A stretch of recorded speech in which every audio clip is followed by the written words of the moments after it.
What's up, guys? Welcome back to another episode of Beauties, Books, and Bops, the podcast where we pair iconic romantic reads with music that hits just as hard. I'm your host, Courtney, and today, we are deep in Russian snow, mafia tension, and repressed longing because we're covering The Darkest Temptation by Danielle Laurie, book 3 in the main series. This one is cold, calculated, and kind of toxic in the best way. Ronan is the mafia brooding king you hate to love, and Mila, she walked right in his truck with her pastel coats and her clueless sass, and somehow made it out with his heart. Or does she? And I'm not alone today. Joining me is my girl Savanna. This is her first guest appearance on Beauty's Books and Pops, and I knew from the moment she side-eyed Nico that she had to be here for Ronan. Savannah, say hey to the people. Hey y'all, this is Savanna, otherwise known as Sav, and I'm just really excited to be, on the podcast and really able to talk about books and things that, are super, interesting and exciting and fun to me.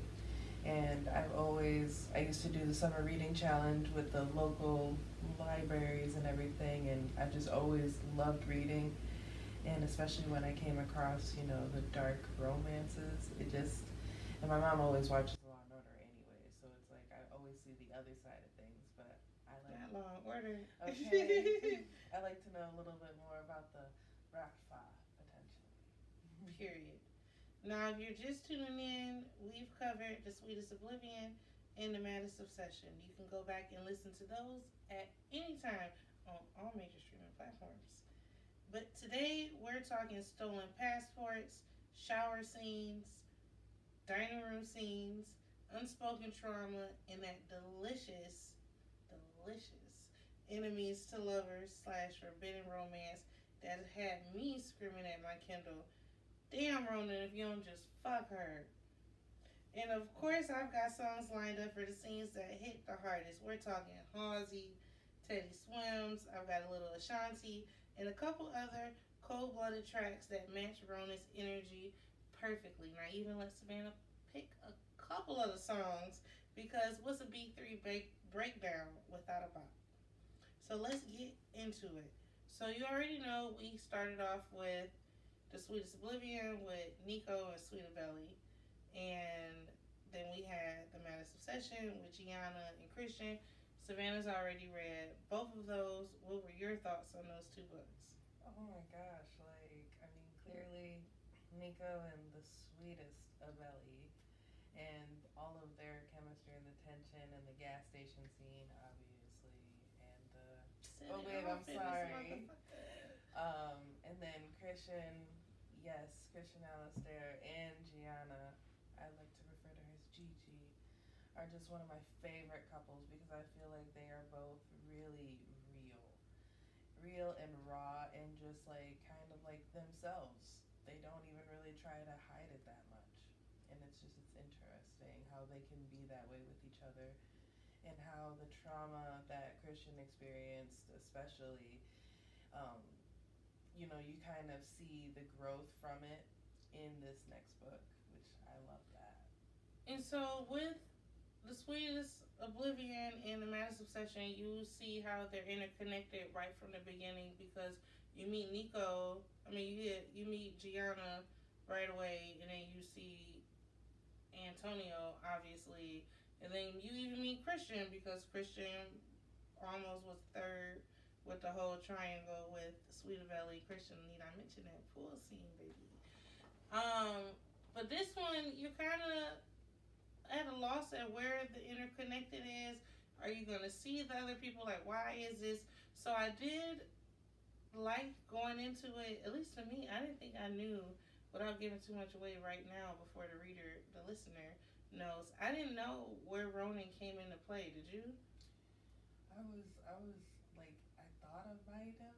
I had some suspicions, but like, it wasn't anything like what it ended up actually being, though.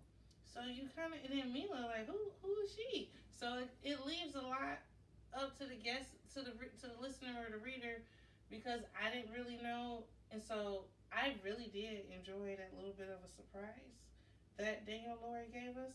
But we're going to head right into the icy grip of Russia with the darkest temptation, where we've got kidnapping, trauma, enemies to lovers, as I already said, slow burn, if you can call it that. Sam, go ahead and read the synopsis so they know what we're dealing with. Excuse me. A fortune teller once told Mila she'd find a man who would take her breath away. She refrained from telling her it would be literally while Mila ran for her life. Having always done what is expected of her, Mila dresses the part, only dates college boys with exemplary backgrounds, and doesn't ask questions. Not about her papa's absences or his refusal to let her set foot in her birthplace, Russia. Suffocated by the rules and unanswered questions, Mila does what she's always wanted to. She boards a plane to Moscow. She never expected to fall for a man on the way, one with unexplained wealth, tattoos on his hands, and secrets in his eyes. But it doesn't take long for his caress to become a rough grasp, muffling her screams. Revenge is a dish best served cold. Unfortunately, a Russian winter is the coldest of them all, and Mila soon learns the only way to escape intact is to do the impossible and thaw her captor's heart. So, starting the book off right away, there isn't even a prologue. You don't even get a taste, a glimpse, of nothing. You get right into Mila, and we get a glimpse of who she is. She is super naive. I want to start off, hold on, before we even get into this book, I will say, I like this book the least of the series. Mila, the connect is not there for me. This is Savannah's favorite book of the series. Isn't you said it was, isn't it? It's so close with number 2, but it's number 2 to number 2. This book to me, boo, tomato, tomato, tomato. Don't like it. I DNF'd it actually the first time I read it, but it was Savannah's love for the book. Keep going on about them damn tattoo fingers, and Mila and her connection to it that drew me in. So diving straight into the straight into the first chapter, you see Mila, who's, I do believe this was her 20th birthday. She was spending it with her bodyguard who came to stay with her family, Ivan. Yeah. And it was just her and him. Her dad stood her up. Again, at the restaurant. She hasn't seen him for 3 months. She hasn't seen him for 3 months. And she got off from the restaurant and ran 5 miles home. I ain't never been that pissed. No, but she was just I would have called that Uber. She had to get out. It was smothering her. And so you it's revealed to the reader that Mila just is feeling this sense of complacency almost, but she's also given like that Barbie feeling where she feels like, what was that she compared herself to? The little music box, the ballerina. Mm-hmm. The one that spins around with the music box. And she's just feeling like she's a fixture in her dad's life, who not even there. He ain't even giving her time for her birthday. And then she's got Ivan, the guy, the family friend, who she's been wanted. And he's 8 years older than her, so of course she was looking at him like a superhero. And he wouldn't even kiss her. She was like, why haven't you ever kissed me? He's like, because I want to live. Well, you don't want to kiss me enough. Literally, because it's like, I need you to... Yes, I need it. And so she went to a psychic when she was younger, a fortune teller, Madam Zeroni from Holes, and she told her that the man that she meets is gonna take her breath away, and she said she always has her breath around Ivan. It's just like, ooh. And she's feeling this feeling of she wants to know her roots. She doesn't know her dad is a successful businessman, as far as she knows at this time. He's a successful businessman, always around always out of town doing business. And her mom, did she die at childbirth or what was she told? her mom, she was told, yeah, that her mom had passed away. Basically, it wasn't anything that anyone else did. And then She hadn't even seen a picture of her. no, she had no idea. And so she felt such this sense of like, she's going through that. She's ruminating over the fact that her father stood her up again. On her birthday. And then I even can't even kiss her. Won't kiss her. Doesn't look at her in that light. And she's just feeling this sense of belonging, needing to belong, needing to know where she's from. She was even saying, like, she was looking at people going places. She's like, they all know where they're going, and I don't even know. I'm just a fixture. I'm literally just a ballerina sitting in that toy box. And I don't know. She's Russian, obviously. And she knows nothing about her Russian roots. She knows nothing about her mom. She didn't even seen a picture of her, has she? No. And so this might be the only time that I found myself empathizing with our girl Mila, where I know where that's like, where I've had a parent, I'm trying to think how I want to word it. My father, sure, let's call him that for the sake of having given someone an adjective. I didn't know any of my relatives on that side, where I came from.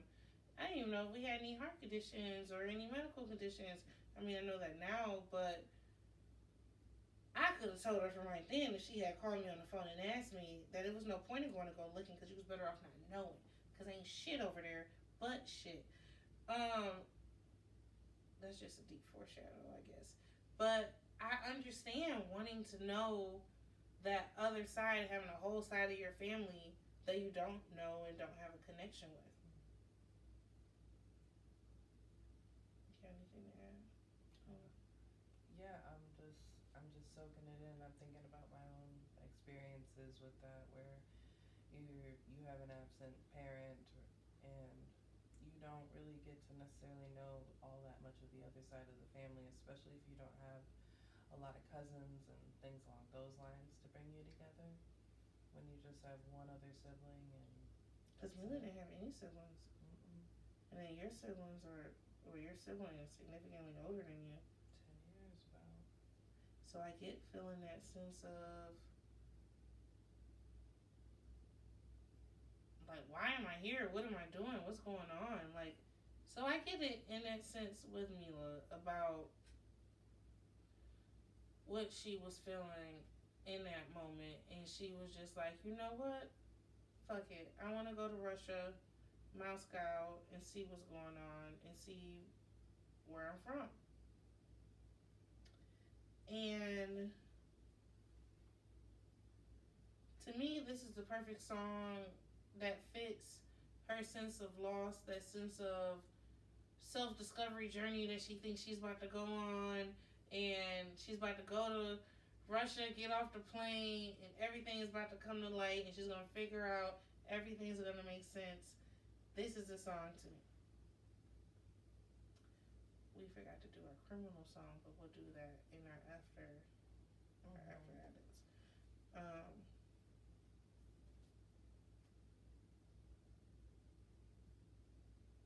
So Mila goes on a self-seeking journey. She sneaks out of the house. She packed a quick little bag, and then while she creeping down the stairs, what she hear? She hears Ivan getting busy with some one night stand floozy that he probably doesn't even know the name of, and yet he wouldn't even give her a kiss. And he was saying dirty Russian in her ear, Yeah. knocking Sonic coins out of her, Supposedly. beating the doonies down, Mm-hmm. at least from what she assumed. So she was like, oh hell yeah, I'm leaving. Yeah, I you know gotta what? get out of here. I'm gone. I am not appreciated. So the way she leave was so slick though. Like they had the motion sensor, and then they had she said before when she was a kid, I'm like, Mila, different girl, different type of breed of kid. where it used to be these little lasers that would just be the camera. She said when she was a little kid, it used to be a laser that would slice her whole arm off.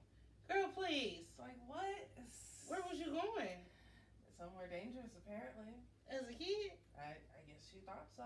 So she escaped, hopped a fence, do all this, and that, call up her Uber, catch a plane, sit between these two little bratty kids,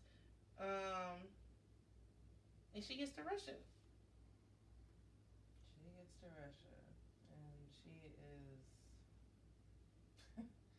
People are looking at her halfway like they've seen a ghost, halfway in disgust, halfway in just, what? Who? How? And she's just like, You would have thought she was a celebrity. yeah, but at the same time though, not in a An good infamous. way. Yeah, notorious maybe. Notorious. Yes. Yeah. Infamous. Like people, yeah, like they were freezing their steps, and she ends up going to her dad's, looking at his bank records or something. She just saw that he had been paying his mortgage or paying taxes on his property in Russia for years. So she shows up there, and this woman just like blanches, like she's seen, like literally, like she's Casper in this bitch. She's seen it. And then it was another guy, I think that was the husband, and he welcomes her into the house. When he welcomes her to the house, he looks both ways. He's looking left and right, make sure nobody's seeing her, and they go inside. And it's just mysterious. It's just so much left open to me. Like, it's so much going on. I feel like not much is revealed. And Mila, to me, was just taking it. She was just like, I mean, because remember, she is the naive Elle Woods-esque character. Like, she, stupid. like she. But I don't think she's stupid though. She just literally has Unworldly. Yes, because she just has so much trust that other people are gonna do the right thing, or like nobody could be that crude, that crass, that mean, that evil when I give them my brightest smile and I say hello, you know. She doesn't understand why people would be looking at her all types of crazy, and then have this old couple that she's trying to get some answers from, like, give her so many weird vibes and have Why the would wife they run lie away. to me? Like, literally. Why would they not tell me the full truth? Like, what's wrong? Why? That has to be it. She reminds me as a much, much, much, much more closeted Sweeta Belly. Yeah. In the way that she's so deeply rooted with her morals of family, And doing what she's of told. truth, doing what she's told, not asking, not second guessing. Like, she's been getting shit in her mouth her whole life, And told it was pudding. and it tastes like shit, it looks like shit, and it damn sure smell like it. Mm-hmm. But because they told her it was pudding, she eating like it's chocolate delight. That's that girl Mila. Oh, she's so naive. Yes. She's incredibly naive, and she loves her father. Because that's basically the only family that she knows. Like, her father and then Ivan, who came into her life when she was like 12, I think. And so the couple immediately dismisses her. She ate up that chocolate pudding and moved on. And after she leaves, was she robbed or was she? No, she was looking around, and then she noticed that she was being followed.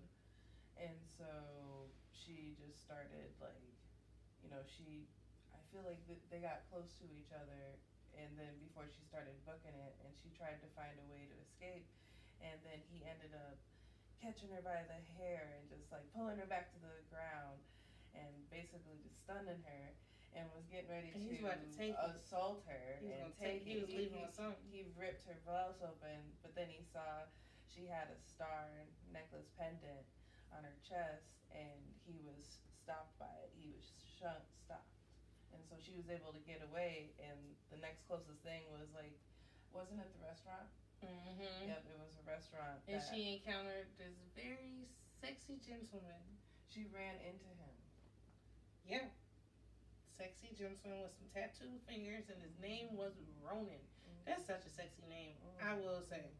I've never met an ugly Ronan, but I don't know if I've ever met a Ronan.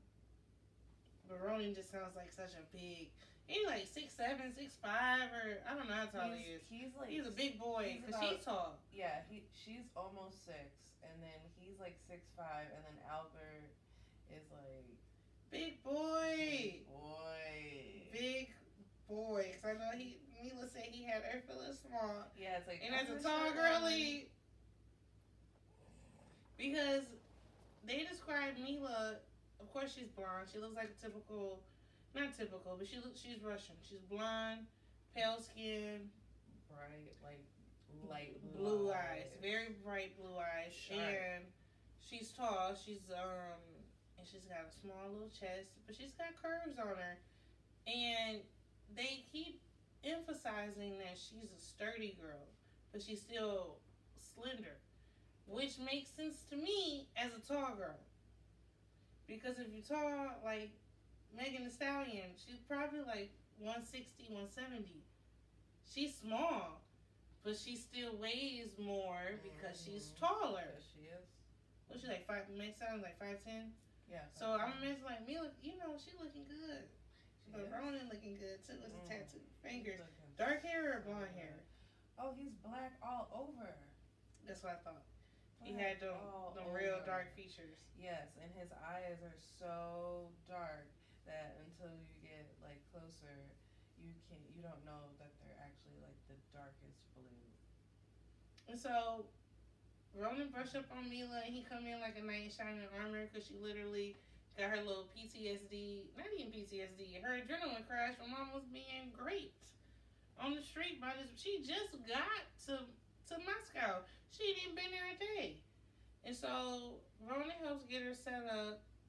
I think she passed out because she looked down and saw her. Right. Yep, so she passed out the first time, and then because she got a blood phobia. Yeah, she can't look at blood. It makes her oof. Mm-hmm. And she ends up on a couch, and there's like what appears to be this older kind of studious man with glasses looking at her, trying to talk to her and everything. Kirill. Yeah, or is it Kirill? I don't know. It might be Kirill. Is it Kirrill? No, it's Kirrill. Kirill. In my head. Okay.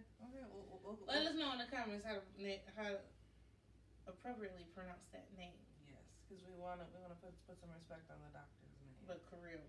Yeah. So he is he's trying to talk to her, but he's talking to her in Russian, and she's just like, sorry, but I only know like hi, bye, and nice to meet you, maybe. So she's just looking at him like crazy, and so he's like, oh snap, like she really has a serious head injury because she can't even talk to me right now. And then Ronan, who's still over there watching her the whole time, is just like, say it in English, like try English with her. And sure enough, because they don't know that she don't speak Russian. Because she looks Russian. Very looks like any so. other, like, how would you, that's like dropping me, Detroit. Not expecting me to know. Detroit. Not Detroit, baby. You know what I mean. And so that's the first time they meet. And,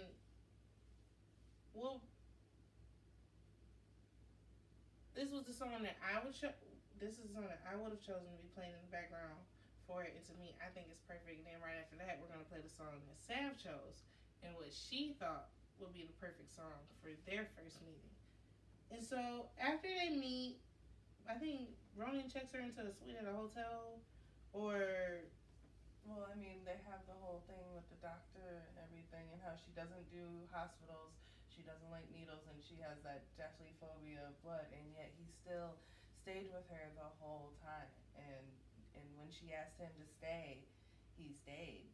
And our girl Mila is feeling it. And so feeling him because Ronan coming in like a thief in the night, just what she need. Captain Salo. That's just what she need. Yep. He looking like everything she eat. This is why I came here. I'm like, that's what they got. First day in Russia, sign me up. I'm on the flight. Hey. So she picking up what he laying down. He ain't even laying nothing down. Literally. He just being nice and trying to help her. You know, she passed out at his restaurant. That's his restaurant. And he was assaulted in his alley. I do want to go back and say that when she was talking to the old ass couple, they told her that she needed to be careful of what they call Diavol, which is the devil, because the devil looking for her in Russia.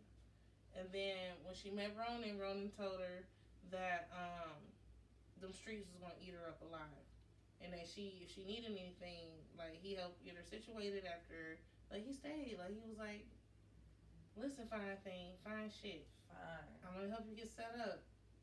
Like he was just gentleman, but like you need to be on your P's and Q's because the streets will eat up a little pretty thing like you. Yes, and you're so nice, and stop saying you're sorry. Yeah, stop apologizing but I'm gonna help you get set up. And so Ronan do his big one, and then he takes her to they go on the first date. Basically, but they don't call it that. They don't call it they call it that at the end of the at the end, but then so she's getting ready to go to the opera, and it's just like some shit that this literally Ivan called her out on it. He's like, how you gonna go to Russia and you're not even built for the cold? You shiver when there's a breeze in the air. Yeah. And that would be me. I'm not built for Russia. No, I think it will be very tough to live in Russia, but at the same time I might be okay because I don't do as well in the heat by any means. I'm not gonna. I need a mid. Like I know. I mean, obviously, I would prefer mid, but I go cold because I can almost always put on more clothes, get more heat, but Russia? Get more blankets. You adjust just like. I mean, if Rona was picking me up, I don't care about the chill. Girl. Shit. Rona picking me up. So, Ronan come pick up Mila. Mila cold as shit. She don't have a jacket. Yeah, because she ended up giving it, like, no, actually, she lost it in this instance because she, when she got mugged and everything, she lost her coat and all of that stuff. They were only able to salvage potentially, like, her little cheerleader bag, but her phone and her coat and everything was gone. So she had to get a burner phone. Big Daddy Ronan he just was like, basically, what you need? Basically take my card, but instead of card, it was cold hard cash. It's cool, I got it. So he going to go buy her fur, cause you know Russia, big fur. But she don't do fur. She needs synthetic, cause she's vegan. Like, she don't even want real diamond earrings because she saw Blood Diamonds, the movie. So, for her birthday, her dad had got her them blue synthetic diamonds. Like, our girl is a vegan queen, earth hippie. So, cool. Love it for me. Like, she literally rocks that vibe. She's got, like, her style preference is, like, flowy shirts and dresses and prints and yellows and bright colors. And she's got her long blonde hair with her blue eyes. And then you got Ronan, the tattoo. Skirts especially. She didn't like to wear pants. Nope. No. And I vibe with that. Me too, especially in the summertime. Vibe with that. And you got Ronan, the big god. Tattooed up. Tatted up. Tatted. Tall, dark, brooding. Literally complete opposite. So Big Daddy Ronan show up. He get her a synthetic leather, synthetic fur jacket, burner phone, whatever she need. Just throw it in the bag. And they go to the opera. And remember, you said when we were discussing the book that it reminded you of Pretty Woman. Who were they sipping? Vodka or was it champagne? Vodka. Because they're in Russia. Yeah, because they're in Russia. And what is it, $10,000 bottle or something? $2,000? No, $10,000 shot. Shit. or drink, whatever it is, because basically she didn't want him to pay for anything for her, because she's like, you've already been generous enough. Like, you picked me up off the street, you made sure I got medical attention, you made sure I had a room to stay in, and now feasibly you're taking me on something of a date right now. It's my own fault that I don't have a coat, and you're not going to buy me an exorbitantly expensive coat either. So what are we going to do? So she ended up basically picking out the cheapest fake one that she could find in the store. And so, but then he said when she was parched that, here you go, 2 cores. And then when she downed it because she thought it was something better, coughed and sputtered, and that was over at that. Ronan. And so during the opera, she's trying to connect with him. She's asking him questions about his life because she's trying to get with Ronan. Like, you don't look like that, and you can unplug that laptop. Yeah, you're fine. So during the opera, she's trying to get to know Ronan. She's peppering him with questions because, as you should, because. But at the same time, they're also surprisingly engrossed, and he doesn't seem to mind her asking questions, and he openly will just like explain or translate for her, and I just think that that's so sweet. Like, he cares, you know. Oh yeah, he do. He do. And they have like a cultural, not a barrier, but like you can tell they're just from different worlds. I mean, they're completely different worlds. They've even said she even said, that was one of the first things she said to him. It's like, you're really Russian. And he's like, and you are very American. And it's like. And so after the opera date, they on the way home, he dropping her off. And they get it cracking a little bit in the car. And then Albert, the driver's even peeping. And, wait, I'm trying to think, did they kiss? No, they didn't kiss until they got back to the hotel in the hallway with the clink of the teeth. Okay, right. So we'll take this part out because the Albert thing didn't happen yet. Mm-hmm. So he take her back to the hotel, and then they have their first kiss. And she's trying to, because there's such an age gap. She's 20 and he's 32. And not only are they from different worlds, they from different generations. And she's trying to say, I may be young, but I'm ready. She's trying to show him to give you all my love. She's trying to let Ronan know, like, hey, age ain't nothing but a number, going down ain't nothing but a thing. Okay. So they had their first kiss, and it's awkward. Like you said, their teeth clink, and she'll do nothing but prove his little point. Mm-hmm. And so, to me, this song was fitting. I think we chose this song together. This is a song that we think will fit perfectly for their first kiss. So, after the first kiss, Ronan continues to romance Mila. Like, I think she sees him a couple times after that, and she starts to fall under his spell even that much more. Mm-hmm. And then that's when the car scene happened, when she getting hot and heavy in the car, and Albert, the driver, peeps. And I don't know where they went. I'm trying to remember. Well, okay, so it seems as though she came out from something that was upsetting to her, and I believe it was in the restaurant or something like that. Like, she came out from something that Ronan or the people around them did to upset her, and Albert could tell that she was upset, and so she goes up to him and is all like, right, and I think that made Ronan jealous.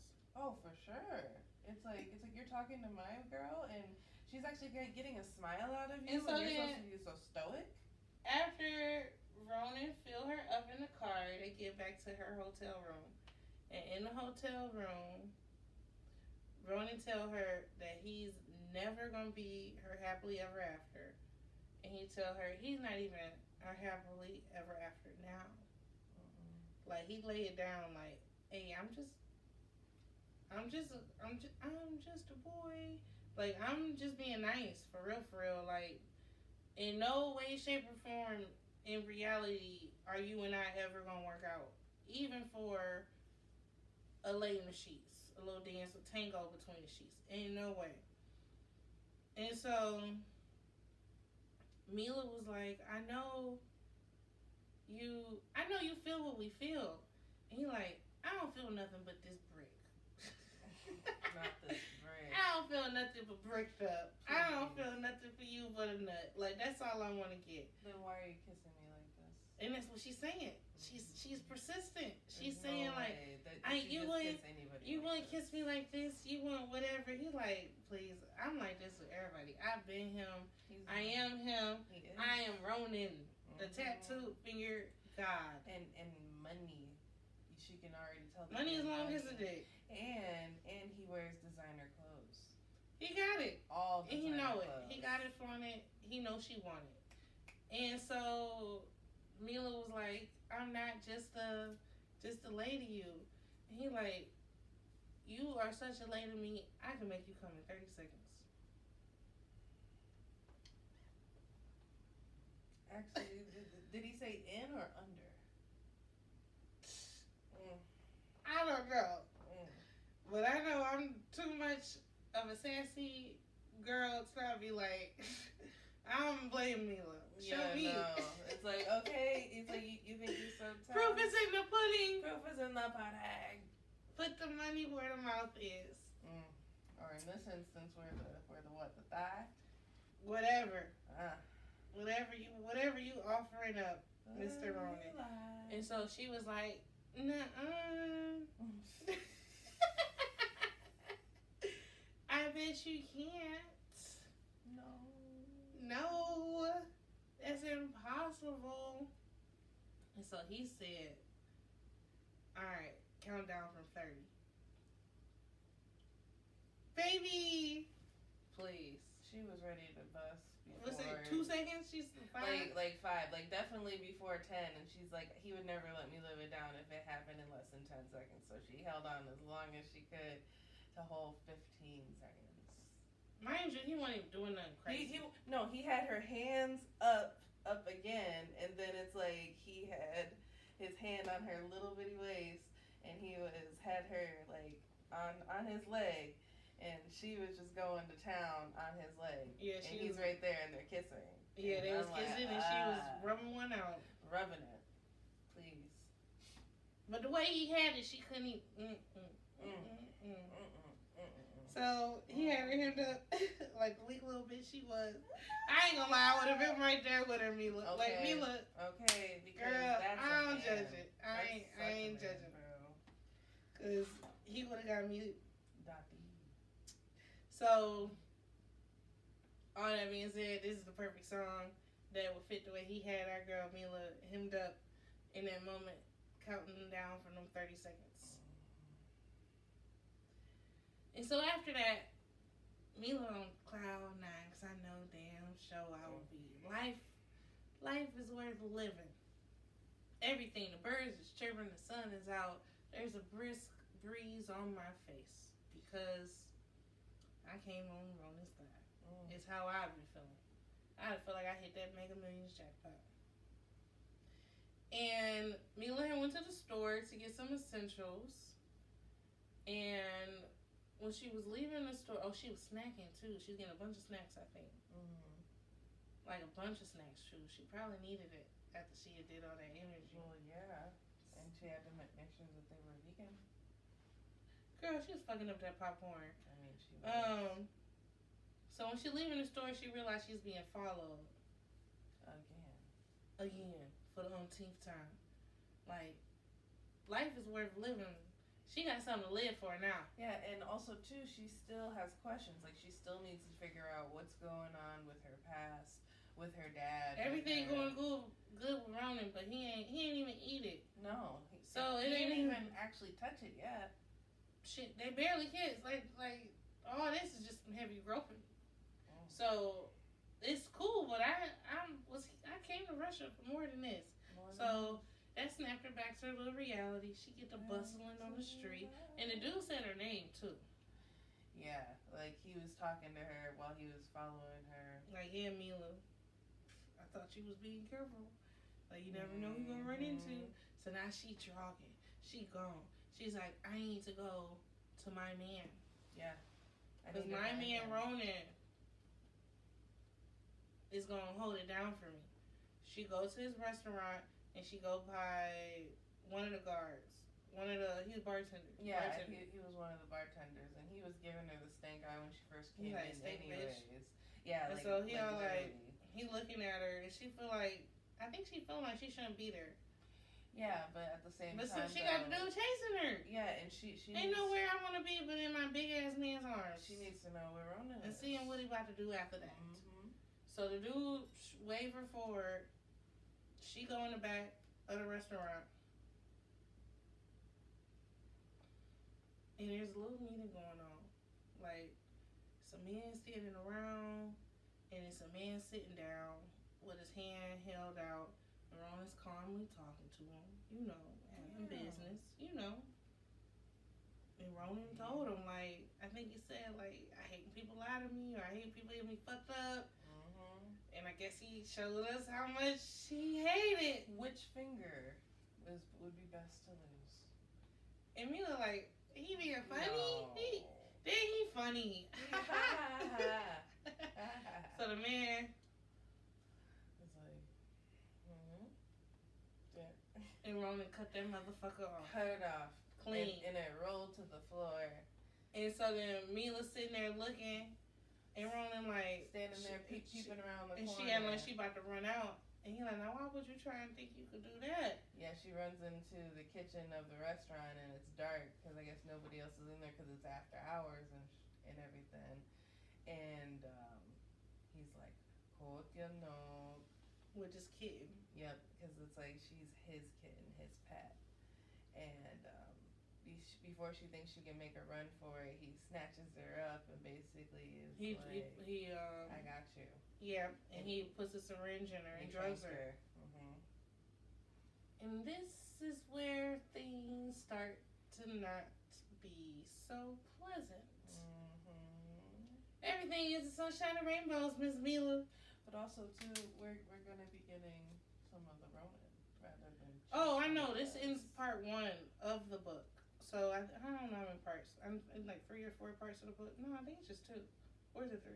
Maybe 3, but I don't remember. But this is that. So that was the whole first part of the book, and where you just get Mila just like, you know, she just thugging through it. She's going. Everything's like.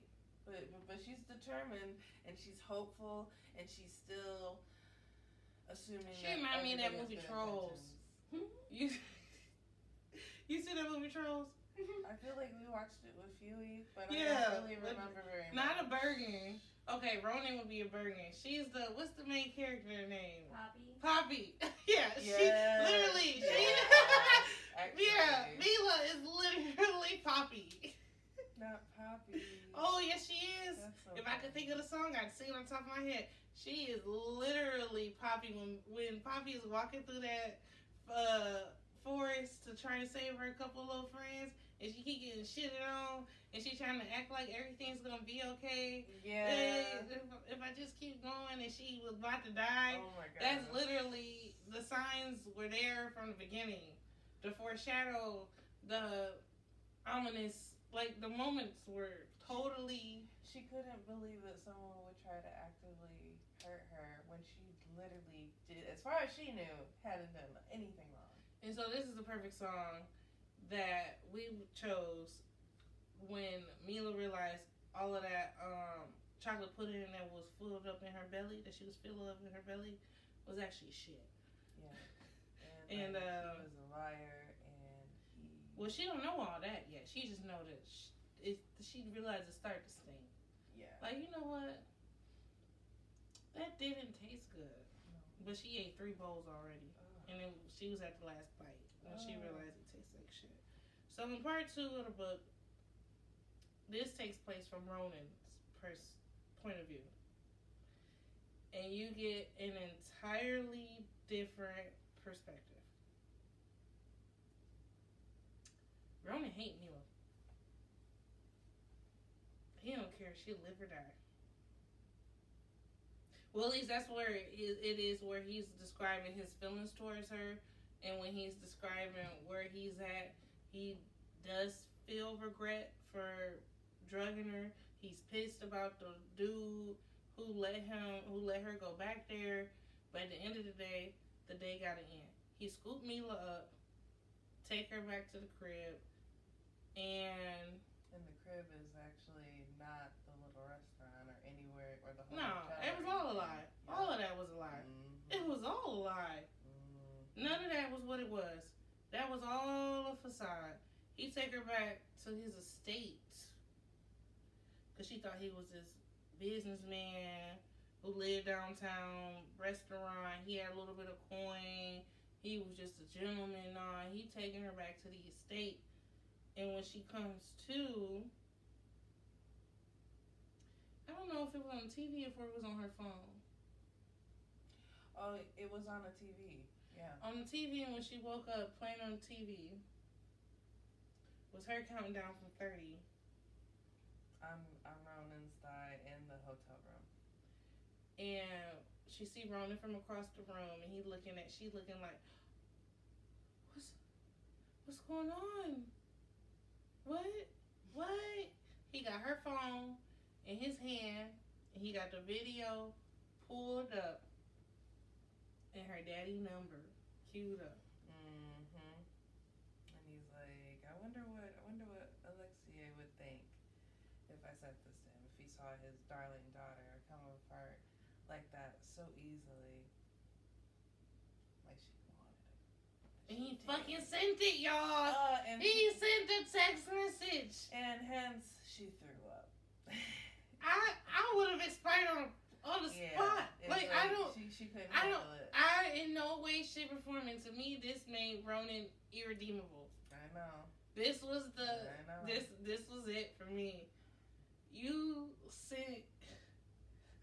Basically, our sex tape. No, ain't no sex tape. Me riding your thigh. And his hand, too. It was like a feed out crackhead. Mm-hmm. To my daddy? Yeah.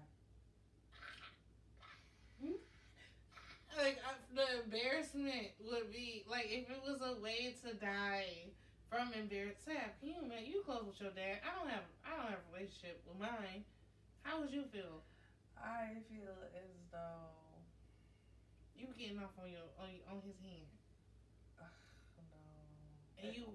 And he sent it to your dad. It would be exceedingly difficult to get past that. And hearing the send notification, if that did not kill me, the fact that as soon as the message sent, 2 minutes later, daddy starts calling the phone.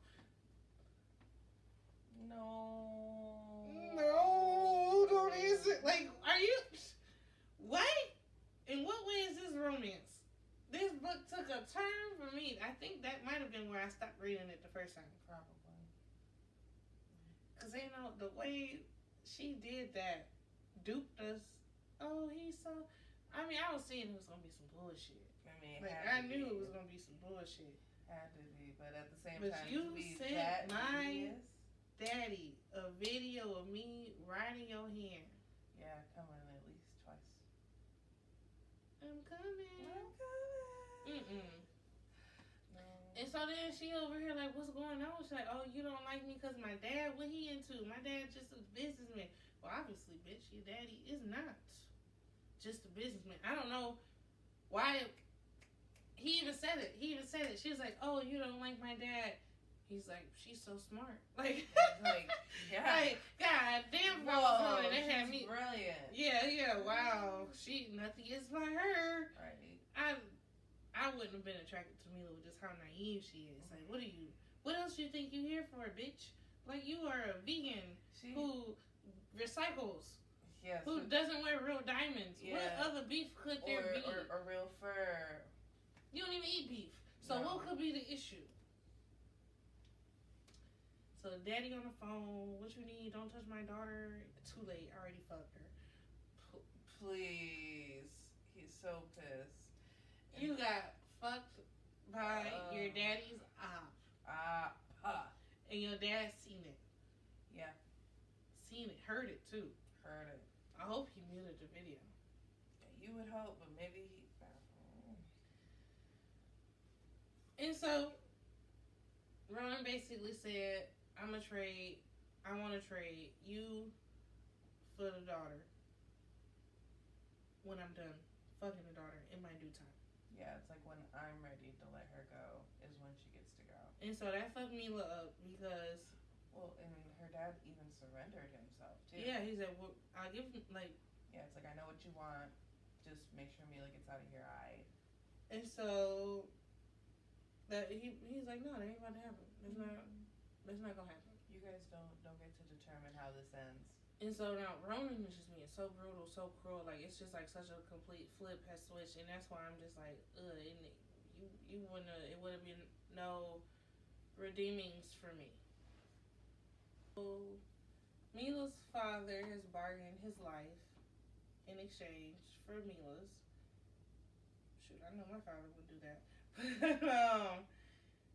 She, right after Ronan pulls out his phone, or Mila's trying to get some humanity from Ronan. She, in her head, this is the only way she's going to escape. If she can level with him on some way, get him to show some type of compassion so she can escape, he can let her go. She doesn't want her father to die at all.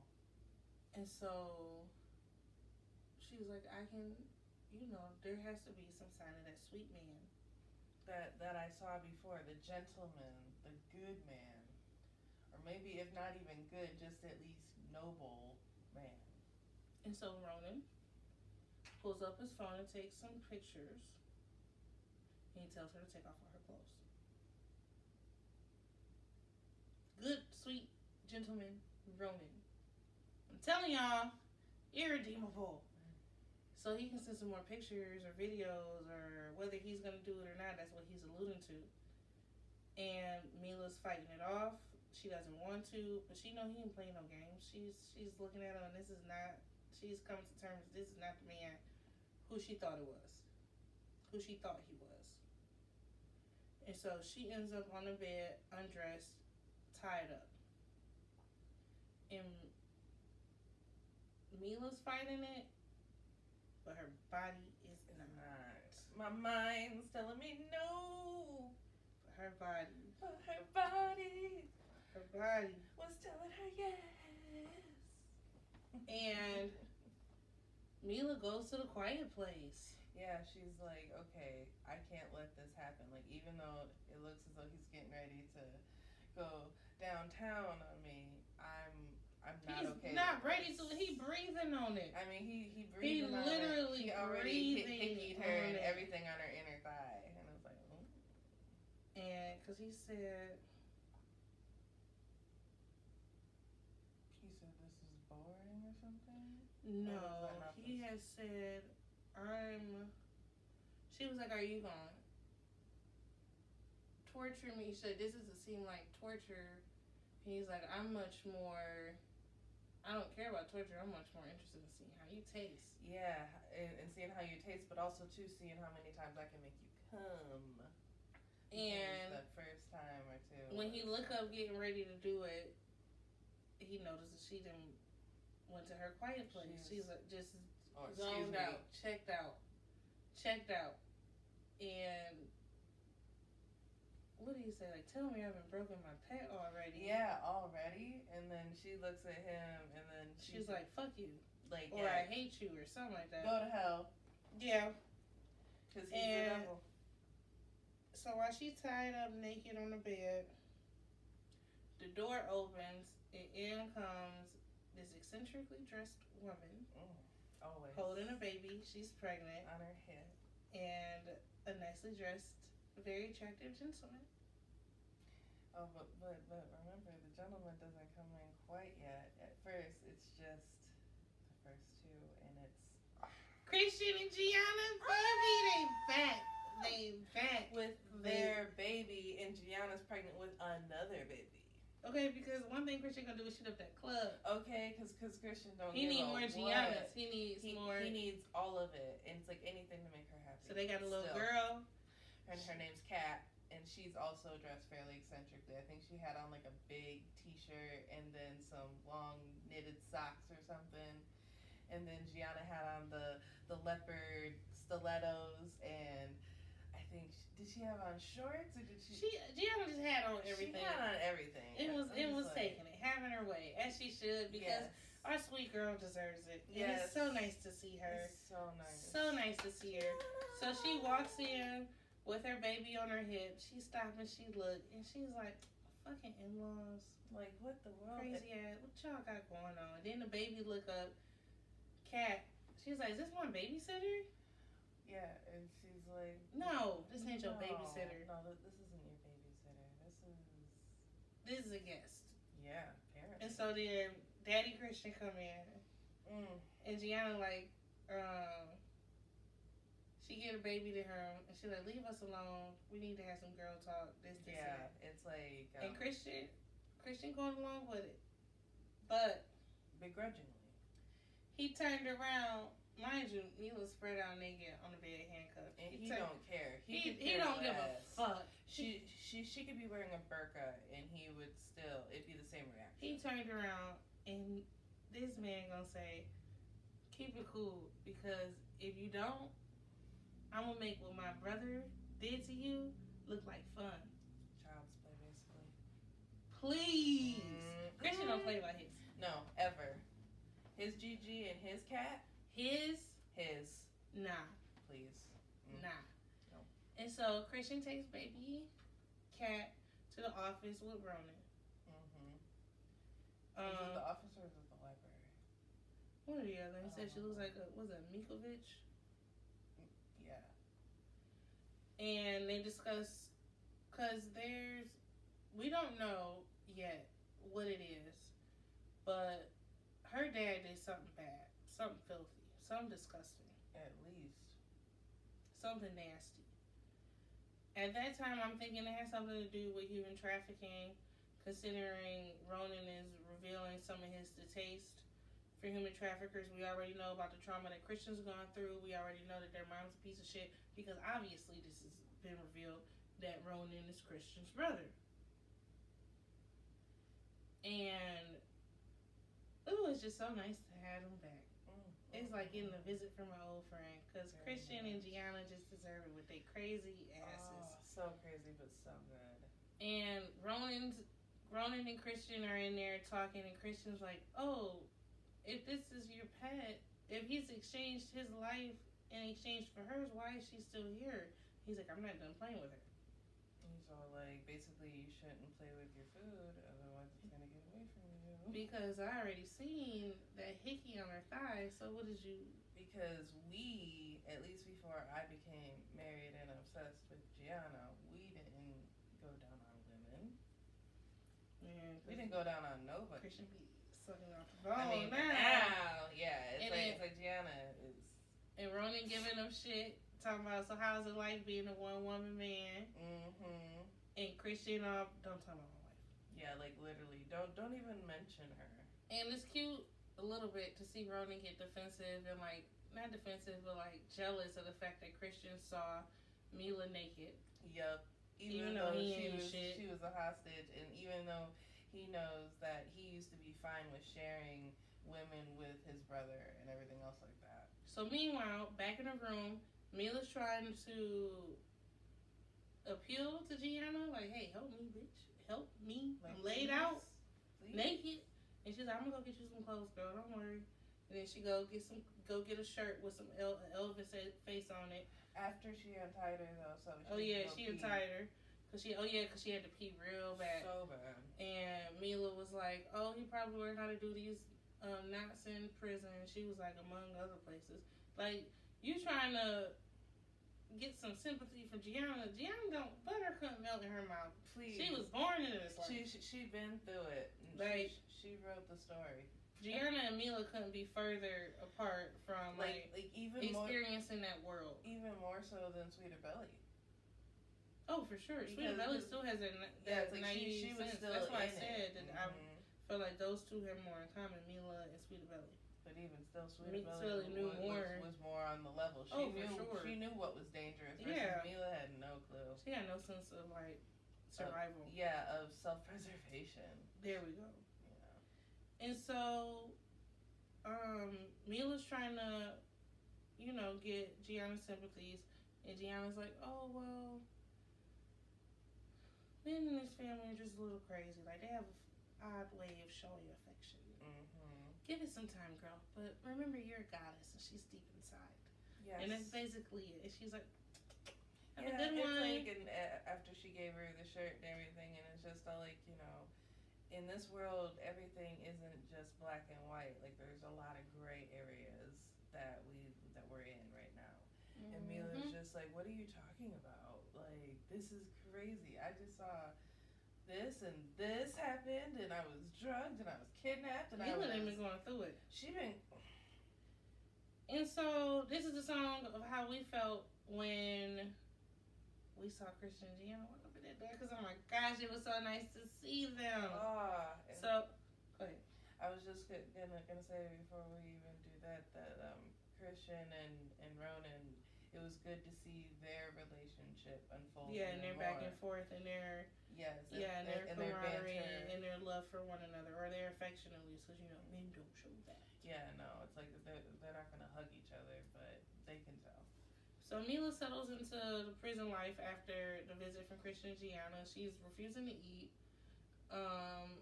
She's on a hunger strike, and Ronan's sending her notes like, "Every day you don't eat, you about to be locked up in that bed for another day. So like, play with yourself, don't play with me." Yeah, ma'am. And so, what's her name? Yulia. Who was one of the housekeepers. She shows up. Well, she's actually not a housekeeper. She was one of the women who used to help Ronan and feed him and Christian on the street. And she showed up to his job one day, his house one day, and said she wanted a job. And so people weren't willing to hire her though because she had killed her husband. Girl, we can't say all the details. Oh, we speak it in alone. That's fair.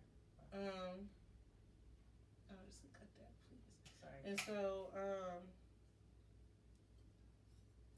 Yulia shows up and she's got an outfit picked out for her from Ronan for Mila, and she's saying like, "You're invited to dinner," and she said she don't want to go, and Yulia like, "Girl, play with yourself. Stop playing with us. Like, come on, get up, please, get up. Like, come on." So she look at the dress. She don't wear silk, cause our girl's vegan. Silkworms. Vegan out. Silkworms have lives too.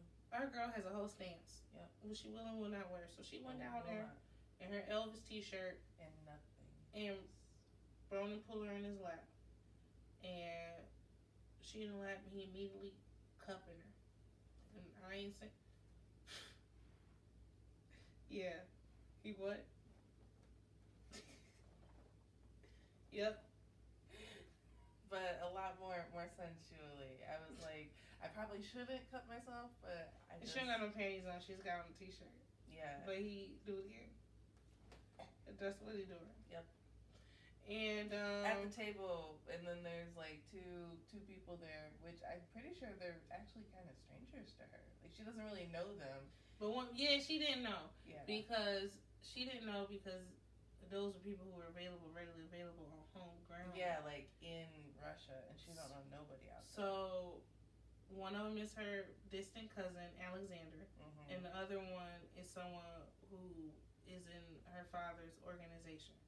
Her father, Ronan told you. Like, you fuck around and find out. I'm tired of people fucking around and find out Ronan and Christian. And Nico. They ain't gonna tell you a joke for sure. They ain't never gonna tell you a lie. Ronan told Elena dad, Alexei, however you say it. Alexei. If you show up to, you set foot in Russia before I'm ready to do the trade off, dying. Whoever they're dead. Done. So he pulled out a gun, a revolver, put one bullet in it, and roll it. And he's like, "I'm gonna let you do the honors, Mila." Everybody like, no, what? Albert gets really upset because Albert, like, Mila, this is pivotal in the book because Mila's even winning over the guards, Albert, the driver's like, I know you're not about to kill Mila. Like, what the fuck? And him and Ronan go way back. So it's just, and Alexander and the henchmen like, no, leave her out of it. No, no, no, no, stop, no. And Mila just grabbed the gun and like, she just holding it. And Ronan snatched it from her and he holding it to the other people. And the cousins, like, they breathe a sigh of relief. They're like, damn, you thought I was really about to kill her? And Ronan in his head was like, I ain't even fuck her yet. Like, okay, so y'all need to hold up. I ain't even been in that pussy yet. I ain't been in it. Excuse me. I ain't even been in it yet. Talking about the P word. That's saying it really vulgar, you know, for it. And everybody, so she was like, no, don't. He's like, you won't even beg for your life, but you about to beg for these people you never even You don't even know them? So he grabbed the gun and shoot at once at her cousin. And I'm like, okay, damn, she playing. Wasn't he distracting her when he did it? I don't think so. They weren't kissing at that time? Mm-mm. Damn.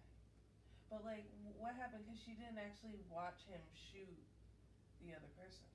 Yes, she did, because she threw him in that potted plant. No. So they grabbed the gun, and he grabbed the gun, and so he grabbed the gun, and he put the bullet in a revolver, and he spun it around, and he pointed the gun at Alexander, her distant cousin, and it just clicked. And in my hand, I'm like, okay, cool, he's just playing around. And so then he shoots the other one, and it, boom, he shoots the henchman, the friend of the organization, whatever, right in the forehead, and he died. And Mila immediately grabs a potted plant and throws up. And what are you thinking so far about Ronan and his motivations? I feel like... I don't think I've known... it was revealed enough to me.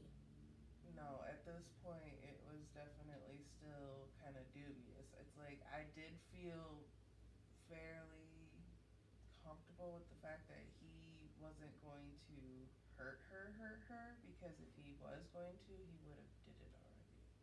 Like, yeah, he mentally hurts her a lot, obviously. She just saw somebody die. Yeah, but I'm just saying, as far as like she was chained up naked. I'm saying, but really physically hurt her, like hold her down. He sent pictures of her getting off to her daddy. I'm just saying, he definitely psychological warfare, but he hasn't hurt her in the way that she could have definitely been hurt. He could have had her 50 billion ways, but he wants her willing and begging for it, basically. Stockholm Syndrome. Yeah, and that's what she said. You've got it. No, that's what she said. You've got it. And so, Ronan, for me, is going to have to do the redemption arc of the century. Somewhere along, I'm going to need, in the rest of the book, I'm going to need the grovel of the century, the apology of the century, because right now, no. The next two songs we're going to play is how I think Mila's feeling right now, or maybe how I think, no, it's going to be how I think Mila's feeling right now, and Sarah's going to pick a song for her sweet baby, Ronan, and how she thinks he's feeling and what he's thinking right now, what he's going through. And that is going to wrap up episode 5 of Beauty's Books and Bops. That is the first part of The Darkest Temptation by Daniel Laurie. We are going to dive into the second part, part 2, where we're going to wrap up the rest of the book. We're going to get into all that craziness that still has to go down, because right now, Ronan is not it. Mila needs to get a clue today. You're going to want to tune in Wednesday, July 23rd, as we dive deeper into this forbidden love. Maybe see the enemies to lovers turn to eventual lovers, and we're gonna dive in deeper into the bombshell that's gonna blow everything up. What songs would you have paired with the songs that we covered? What songs would you have covered with the scenes that we what songs would you have paired with the scenes we covered? And be real. What are you thinking about Ronan and Mila right now? What are you? The whole situation. The whole situation. Do you think Ronan's gonna be able to do a pullback, come back? Is he gonna be able to come back from this, and you're actually gonna love him by the end? Are you gonna be won over to Sav's side? Well, how much is this gonna be your favorite book, or are you gonna be feeling more like me? It's not the favorite. Christian's is still the favorite, but Ronan's is close because I like that family. Make sure to subscribe, leave us a comment, and join the conversation. You know we've got more drama, more music, and more opinions coming your way.